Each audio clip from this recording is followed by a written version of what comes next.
Bienvenue à Karbala, en Irak. Ville sainte et lieu sacré pour les musulmans, où se trouve le sanctuaire de l'imam Hussein et de l'imam Abbas, petit-fils du prophète Mohammed et fils de l'imam Ali. C'est ici que se trouvent les tombeaux des imams, décédés en martyrs lors de la bataille de Karbala en 680. Assalamu alayka ya Aba Abdullah. Marhaba bi Karbala.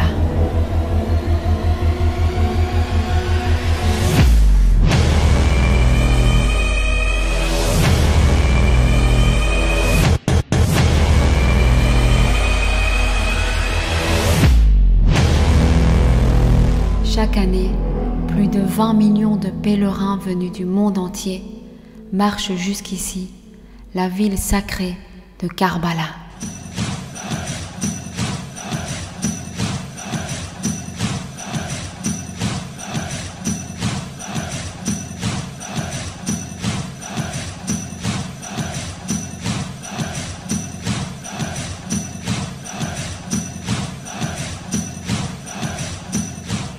Savoir que ce lieu est également un lieu de pèlerinage.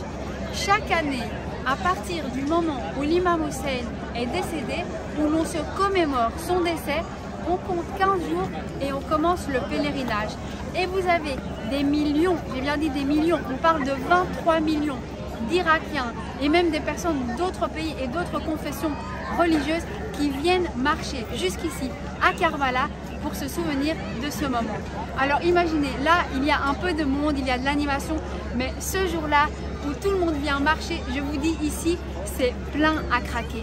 Il y a des millions de personnes, c'est absolument fabuleux. Et ça, personne ne le sait. Moi je ne le savais pas, je l'ai su parce que mon mari est irakien, il m'a montré ces images magnifiques desquelles personne ne parle. Et c'est pour ça qu'aujourd'hui je veux vous le dire, je veux vous montrer cette image de l'islam positive. Je veux vous montrer cette image de l'Irak positive. Et je veux vous montrer un lieu sacré comme celui-ci qui est absolument merveilleux. Et une autre chose qui m'a fort marqué et fort touchée et qui reconfirme tout ce que moi j'ai pu découvrir de l'Irak et des Irakiens. Pendant ce pèlerinage, donc toutes ces personnes viennent et commencent à marcher à partir de points différents de l'Irak. Il y en a qui marchent 2 jours, il y en a qui marchent 20 jours, il y en a qui marchent 15 jours, ça dépend. Mais sur le chemin, ils sont logés, nourris, blanchis. C'est-à-dire que les Irakiens qui ne marchent pas, ils ouvrent leurs portes, ils font à manger, ils font du pain, ils font des falafels pour nourrir tous ces pèlerins qui viennent marcher pour l'imam Hussein et l'imam Abbas. Mais pas seulement, je vous parle de la nourriture, mais ils font aussi des massages, ils vont laver leurs vêtements, ils veulent tout faire pour que ces pèlerins se sentent bien et puissent continuer cette marche qui est si merveilleuse. Et chacun y met un petit peu du sien. Maintenant, on va découvrir ces 2 endroits. Nous avons à ma gauche le sanctuaire de l'imam Abbas et à ma droite le sanctuaire de l'imam Hussein.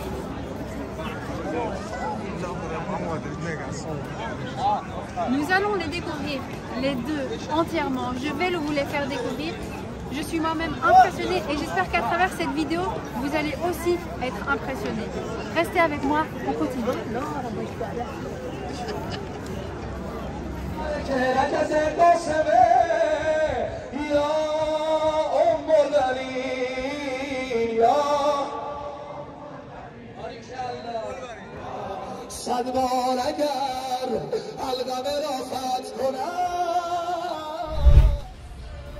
Chaque année, les musulmans chiites commémorent l'anniversaire de la bataille de Karbala. C'est un jour de deuil sacré. À cette date, partout en Irak, on reconstitue rituellement les scènes de la mort de l'imam Hussein. Ce jour-là, de nombreux musulmans chiites participent à de grands rassemblements pacifiques, au cours desquels ils récitent des poèmes à la mémoire de l'imam Hussein et de son sacrifice, tout en pleurant, en se frappant la poitrine comme une tradition culturelle pour montrer leur deuil.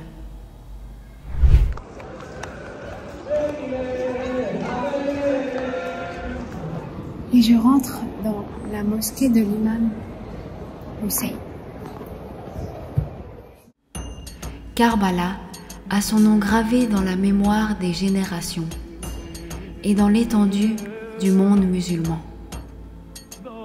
Les croyants se souviennent de ce nom avec tristesse et détresse, car ils se souviennent de l'histoire du maître de tous les martyrs, l'imam Hussein. Que la paix soit avec lui. Ils se souviennent également de son sacrifice pour l'islam. La vague de visiteurs n'a jamais cessé de venir à Karbala. Il y a beaucoup d'avantages et une grande récompense spirituelle à visiter la tombe de l'imam Hussein.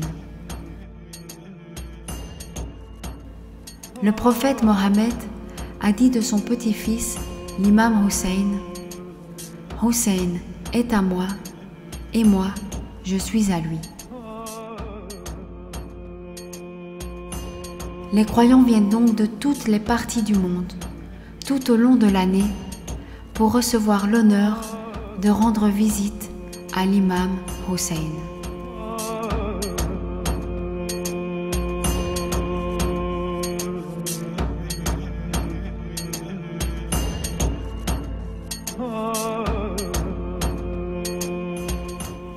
L'imam Abbas était le fils de l'imam Ali et le frère de l'imam Hussein.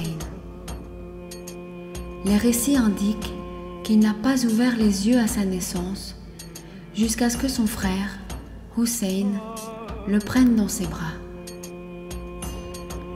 L'imam Abbas a été enterré à l'endroit où il est tombé de son cheval, à Karbala.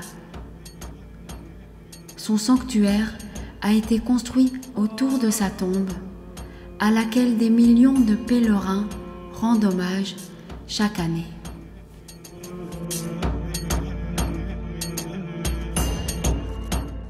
Et me voilà à l'intérieur de la mosquée de l'imam Abbas.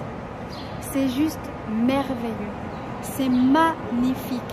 Regardez un peu toute cette lumière, cette décoration qui est totalement hors du commun et qui nous amène hors du temps,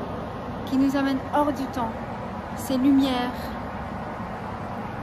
sur les murs, sur le toit, partout, c'est resplendissant, c'est incroyable. Pour vous dire la vérité, ça fait 4 fois que je rentre dans une mosquée ici en Irak et je n'étais jamais rentrée dans une seule mosquée, je pense, de toute ma vie. Donc imaginez la surprise que je me prends en arrivant en Irak et en voyant des mosquées comme ça. Regardez, c'est juste incroyable. Je vais vous y emmener, venez.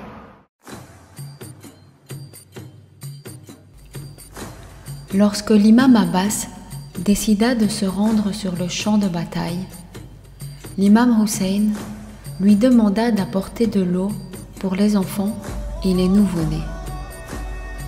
Il commença à se diriger vers le fleuve Euphrate. 4000 hommes l'entouraient et lui lançaient des lances de toutes les directions. Mais le soldat solitaire ne leur prêtait pas attention. Il réussit à éloigner les ennemis de la berge et à accéder à l'eau tout seul. Il descendit de son cheval et se dirigea vers la rivière avec une facilité et un calme étonnants. Il prit alors une poignée d'eau de la rivière et voulut la boire à cause de la soif intense qu'il ressentait. Tout à coup, il se souvint que l'imam Hussein, ses enfants et toute la famille avaient soif. Il laissa tomber l'eau qui était dans ses mains dans la rivière et récita le célèbre poème. « Ô mon âme, tu devrais être avili pour l'imam Hussein et ne jamais vivre après lui. L'imam Hussein s'est retrouvé face à face avec la mort. Et pourtant, tu veux boire de l'eau froide et délicieuse? Je jure sur Allah que ce n'est pas conforme aux préceptes de ma religion.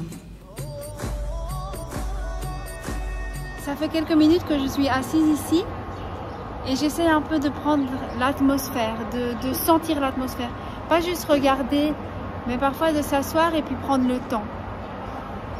Et là, ça fait quelques minutes que je suis assise et je vois toutes sortes de choses. Je vois des personnes qui prient, je vois des enfants qui courent, je vois des personnes qui dorment, je vois des personnes qui regardent. Je vois un peu toutes sortes de choses, mais ce que je vois aussi, c'est de la beauté. C'est juste magnifique. C'est vraiment un endroit qui t'emmène hors du temps, hors de tout ce qu'on peut déjà connaître auparavant.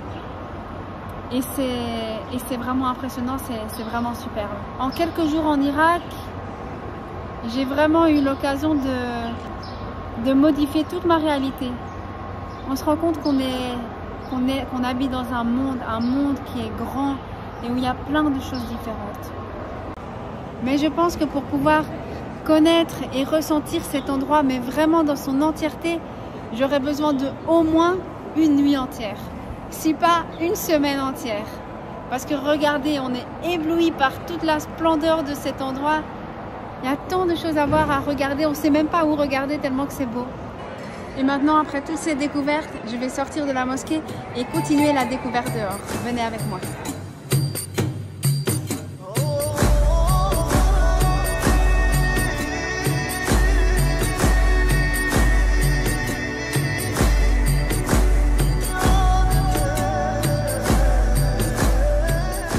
Et voilà que s'achève notre découverte de Karbala, de ce lieu sacré et de ce lieu magnifique. J'espère que j'ai réussi à vous emmener avec moi pour vous faire découvrir la magie et la merveille de ce lieu. N'hésitez pas, laissez-moi vos commentaires, dites-moi ce que vous en avez pensé et puis si vous avez des questions aussi, je suis là pour y répondre. En tout cas, je vous donne rendez-vous très bientôt pour la suite de mes aventures en Irak. À très bientôt, prenez soin de vous, c'était Morgane. L'imam Hussein est connu dans le monde entier comme un symbole de résistance et représentant des valeurs humaines. De nombreuses personnes accomplissent des actes de gentillesse et de charité afin de maintenir en vie les mêmes principes et valeurs pour lesquels l'imam Hussein a donné sa vie.